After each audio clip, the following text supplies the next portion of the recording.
Bonsoir à toutes et à tous, j'espère que vous allez bien. Alors, je rentre à peine chez moi, je suis fatigué, donc je fais juste cette vidéo parce qu'elle doit être effectuée. Et donc, justement, je ne prendrai pas le temps de faire tout ce qui est en rapport avec le montage et tout ce que ça implique une fois de plus. Et donc, ici, la nouvelle est tombée et tout le monde en parle actuellement, soit la démission de CZ de son poste de CEO de Binance. En regardant le contenu qui est tout simplement fait ou encore les articles, je pense très bel et bien que plusieurs personnes omettent de souligner un point qui est très crucial et fondamental, à savoir le leadership de CZ. J'ai même envie de dire que CZ et sa décision ont tout simplement empêché au marché crypto de connaître une catastrophe assez importante et intéressante, justement une réaction communautaire qui nous aurait conduit dans un précipice inimaginable. Bien évidemment, plusieurs personnes se posent la question de savoir qu'est-ce qu'elle viendra de Binance, est-ce que le BNB va mourir, quel est l'avenir de nos crypto-monnaies qui sont sur Binance, qu'est-ce qu'il faut faire. Bref, vous savez tout ce qui est en rapport avec la peur, le FOMO, le doute, l'incertitude et tout ce que ça engendre. Moi, ce que j'aimerais souligner dans mon intervention, c'est tout simplement, une fois de plus, le leadership de Sisi. Mais par la même occasion, la réaction communautaire. Justement, on va parler de façon simple et pratique. Alors, ici, dans la réaction communautaire, on peut déjà remarquer que, comme moi, plusieurs pensent que Sisi est une légende. Sisi est une légende parce que depuis le début, depuis les attaques de la SEC, depuis les attaques des régulateurs américains et consorts, il faudra de constater qu'il a toujours su mener le marché crypto de façon générale et Binance en hauteur. Pourquoi? Parce qu'il fallait avoir une grande force mentale pour tout simplement supporter tous ces chefs d'accusation. Il est vrai qu'aujourd'hui, ils plaident coupables pour blanchiment d'argent et consorts, mais vous êtes sûr, vous êtes conscient avec moi une fois de plus que plusieurs personnes voulaient la tête de Sisi. Et le mieux à faire, c'est ce qu'il a fait. En l'occurrence, partir en laissant tout simplement Binance, en ce sens de CEO bien sûr, en laissant tout simplement une autre personne gérer dans la mesure où si on ne veut pas te voir, il faut comprendre qu'on va tout faire pour te mettre les bâtons dans les roues. Que je sache, Binance n'est pas numéro un aux États-Unis. Aux États-Unis, qui est numéro un? C'est Coinbase. Mais le problème n'est pas directement, à mon humble avis, lié à la plateforme Binance, mais à la personne même de Sisi qui justement était le CEO. Donc, à l'intérieur, il y a un très gros conflit d'intérêts qu'il est important que tout le monde puisse refaire sortir aujourd'hui. Regardez un peu l'enchaînement, la succession des choses. Ok, lorsqu'on va revenir sur le BNB, qu'est-ce que l'on remarque? On avait un BNB qui était pratiquement à peu près 260 dollars. À l'annonce de la décision de Sisi, on a remarqué que le BNB a chuté jusqu'à 226 dollars. Mais souvenez-vous d'une chose, lorsque FTX est tombé, que s'est-il passé? On a vu un FTT plonger sans même que l'on ne se rende, sans même qu'on ait le temps de réaliser que au final, donc vous comprenez déjà que la situation n'est tout simplement pas la même. Plusieurs personnes voulaient la tête de Sisi depuis. Il a tout simplement réagi du mieux que possible. Il a tout simplement aussi fait des erreurs, c'est vrai. Mais ce que l'on peut retenir de Sisi, c'est que c'est tout simplement un héros du marché crypto. Et on va juste voir justement son point de vue, qu'est-ce que lui-même il pense de tout ça dans la suite de cette vidéo. Et donc c'est très important de le comprendre aujourd'hui. Je ne dis pas que le BNB ne va pas continuer à chuter. Ce que je suis en train de dire, c'est que contrairement à ce que l'on aurait pu imaginer en cas de si Sisi venait tout simplement à partir de Binance, les effets sont moins considérables. Et d'ailleurs, actuellement, pas mal de personnes seraient en train d'avoir peur. Ils auraient le fear, uncertainty and doubt. Et donc, plusieurs personnes seront dans la peur, l'incertitude et le doute. Mais regardez bien le marché crypto. Dans les 2 mois passés, qu'est-ce qu'on a eu? On a eu un marché qui était purement haussier. Mais si vous voyez des cryptos qui sont à moins 14, moins 9, moins 11, moins 10, moins 13, qu'est-ce que ça constitue? Ça constitue ce que je vais appeler des soldes. Et qui ne vous dit pas que nous sommes en pleine manipulation de marché crypto? Oui, parce que la décision, sinon l'histoire en justice avec Sisi, elle va tout simplement coïncider avec le fait que la SEC ait à nouveau intenté une action en justice contre un exchange crypto qui plus est Kraken. Et donc, c'est simultané. Si la SEC s'attaque à Kraken, ça sous-entend par effet direct que lié au conflit de juridiction, on va toujours faire ressortir le problème relatif aux security. Et donc là, on va s'attaquer à plusieurs autres crypto-monnaies qui sont considérées comme les security. Solana, Avax et j'en passe. Pas mal, pas étonnant alors que ces crypto-monnaies aussi viennent à réagir de façon négative dans le marché. Vous l'aurez compris, on peut vraiment tirer l'histoire de façon lointaine. On peut vraiment essayer d'émettre certaines hypothèses de façon considérable. Forêt de constater une fois de plus que cette histoire vient nous offrir des opportunités, aussi bien celles de Binance et CZ, mais aussi celles de Kraken et le régulateur américain, la SEC, Security Exchange Commission. Donc, il est tout simplement important de comprendre la phase dans laquelle nous sommes aujourd'hui.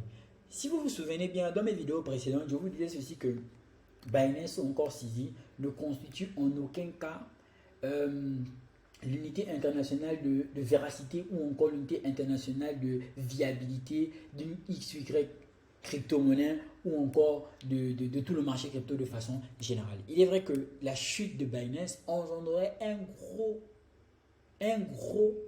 séisme dans le marché crypto, mais ça ne sous-entend pas que le marché ne se relèverait pas. Donc aujourd'hui, les personnes qui ont peur sont très certainement ces personnes-là qui ont oublié les fondamentaux et qui ne savent pas saisir les opportunités, qui ne savent pas retenir leurs émotions face à de telles situations. Alors, on peut encore apprécier ceci en ce sens où, justement, c'est très bel et bien vrai que Binance part. En l'occurrence, le cofondateur de Binance, CZ, oui, cofondateur parce qu'il n'était pas seul, annonce son départ et confie les rênes à Richard Teng. Richard Teng aussi, c'est une personne, une figure emblématique chez Binance et on va le voir une fois de plus dans la suite de la vidéo. Par contre, on a tout simplement placé Binance sur sécurité accrue, en l'occurrence sur surveillance accrue. Pourquoi? Parce qu'il y a eu le transfert de 3,9 milliards de dollars en USDT. Donc, il y a eu ce mouvement-là. Donc, premièrement, Binance a transféré 3,9 milliards de dollars en USDT de son portefeuille froid vers un portefeuille chaud. Et 300 millions de dollars ont été transférés vers un autre portefeuille interne. La transaction est l'une des plus importantes sur Tron. Et ça coïncide avec une augmentation significative des avoirs en USDT déclarés par Binance et de la capitalisation boursière de l'USDT.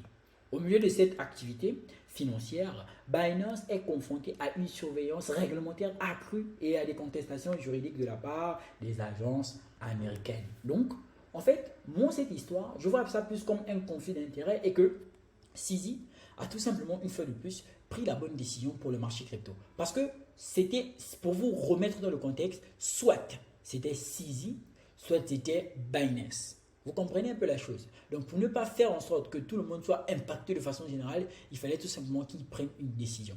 Et ce n'est pas le premier. Peut-être parce que nous sommes en crypto, vous voyez que c'est bizarre, mais en réalité, ça vous prendra un peu plus de temps pour vous adapter. Mais ce n'est pas le premier CEO à démissionner de son entreprise. Les gens qui utilisent iPhone aujourd'hui, est-ce que vous savez que Steve Jobs l'avait fait? Et quand même après, il est revenu. Donc, ça peut arriver. Souvent, on est obligé de se priver nous-mêmes pour préserver l'intérêt général. Et c'est ce qu'il est venu à faire. Et c'est ce qu'il faut souligner dans toute cette histoire. Privation du succès personnel pour l'intérêt général. Quand on a réussi à se priver pour l'intérêt général, à ce niveau, on peut réellement dire que CZ est tout simplement une légende dans le marché crypto. D'accord? Et donc ici, nous ne sommes absolument pas dans le même cas que FTX où le FTT est tombé. Non, nous sommes absolument dans deux cas qui sont tout simplement différents. Pour moi, Binance et CZ nous ont évité une grosse catastrophe dans le marché crypto à laquelle nous n'étions tout simplement pas prêts.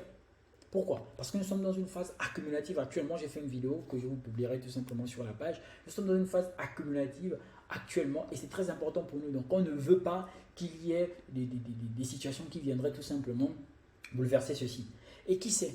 Peut-être que ces décisions sont tout simplement motivées par le fait que d'autres décisions importantes arrivent. Peut-être les acceptations d'ETF Spot Bitcoin. Peut-être les États-Unis veulent avoir la main et que tout simplement les personnes qui s'y opposeraient devraient être éliminées. Peut-être aussi que justement tous les grands qui sont tombés précédemment ont été conduits en erreur. DoCoin, Sam Bankman-Fried. Donc on peut vraiment émettre des hypothèses. Alors avez-vous vraiment l'impression que CZ sort de ce marché comme DoCoin ou encore Sam Bankman-Fried? Non. il sort la tête haute en tant que leader et en tant que légende dans ce dit marché crypto. Bien évidemment, on va basculer sur Twitter. Qu'est-ce que l'on remarque? CZ Binance. Alors, aujourd'hui, j'ai démissionné de mon poste de PDG de Binance. Certes, ce n'est pas facile de lâcher prise émotionnellement, mais je sais que c'est la bonne chose à faire. Merci. J'ai fait des erreurs et je dois assumer la responsabilité. C'est mieux pour notre communauté. C'est vraiment mieux pour nous, pour Binance et pour moi-même. D'accord? Oui, le gars, il est persécuté, tourmenté depuis des mois. Nous, on se dit juste, bon, ok, nous, on a déposé nos crypto-monnaies chez Binance et tout. Oui, mais la personne qui est PDG prend en charge toutes les accusations, chefs d'accusation, tout ce qui a été dit. Regardez, depuis qu'on a commencé à emmener Binance en justice, depuis qu'on a commencé à dire des choses sur Binance et tout, etc. Si Binance devait tomber, ça allait être depuis. Et même aujourd'hui, on ne parle pas de chute de Binance. On parle de départ de PDG pour la conservation de l'intérêt général. Donc, vous voyez un peu la différence. Et il dit que Binance n'est plus un bébé. Il est temps pour moi de le laisser marcher et courir. Je sais que Binance continuera de croître et d'exceller grâce aux banques approfondies dont elle dispose. Je suis heureux d'annoncer que Richard Keng, notre ancien responsable mondial des marchés régionaux, a été nommé aujourd'hui nouveau PDG de Binance. Richard est un leader hautement qualifié et avec plus de 3 décennies d'expérience dans les services financiers et la réglementation. Il guidera l'entreprise dans sa prochaine période de croissance. Il veillera à ce que Binance réalise notre prochaine phase de sécurité, de transparence, de conformité et de croissance. Avant de joindre Binance, Richard était PDG de l'autorité de la régulation et des services financiers d'Abu Dhabi, Global Market, directeur de la réglementation de la bourse de Singapour. Bref, le gars, il était fort. Et CZ n'a pas omis de dire qu'il sera toujours là au besoin. Donc, il va toujours être là en tant que co-actionnaire qui tout simplement donnera son expertise si justement on a aussi besoin de, si Binance aurait besoin tout simplement d'une certaine consultance car il a de l'expérience, il faut le dire, il est bon. Les fonds sont SAFU, donc les fonds sont SIFT. Sur ce, j'ai hâte de voir les nouveaux dirigeants prendre les rênes. Veuillez vous joindre à moi pour féliciter Richard pour sa promotion bien méritée à partir de CZ. Et regardez les réactions communautaires. Well done, bien fait, merci pour tout. Et donc, alors là, il y a ma nièce qui fait le prix là. CZ, voilà, CZ, tu es le plus grand, tu es le meilleur des héros. Donc, il sort tout simplement de là en héros. Mais même là encore, j'ai envie de mentionner un fait. Qui ne vous dit pas que CZ savait que ça allait arriver depuis? Regardez ce tweet qui date du 2 janvier. J'essaierai de gagner en 2023. J'essaierai de garder 2023 simple. Passer plus de temps sur moi, sur moins de choses. C'est la fatigue. À faire et à ne pas faire. Donc, je gagnerai, je vais recommencer. J'essaierai de garder 2023 simple. Passer plus de temps sur moins de choses à faire et à ne pas faire. 1. Éducation. 2. Conformité. 3. Produits et services. 4. Ignorer le fear, l'incertitude et la peur. D'accord? Donc la peur, l'incertitude et le doute. Les fausses nouvelles, les attaques, etc. Donc il faut rester loin de ça. À l'avenir, j'apprécierais que vous puissiez créer un lien vers ce message lorsque je tweete 4. Et donc, il faut tout simplement ignorer tout ce qui sera en rapport avec la peur, l'incertitude et le doute dans le marché crypto. Moi, c'est ce que je retiens de CZ. Et merci CZ. Pourquoi? Parce que ici, toute cette histoire a engendré de l'engouement qui me permettent, moi, en tant qu'investisseur, de renforcer mes positions dans le marché crypto. Je reste focus et c'est tout ce que je recommande à la grande majorité. Allez, peace out.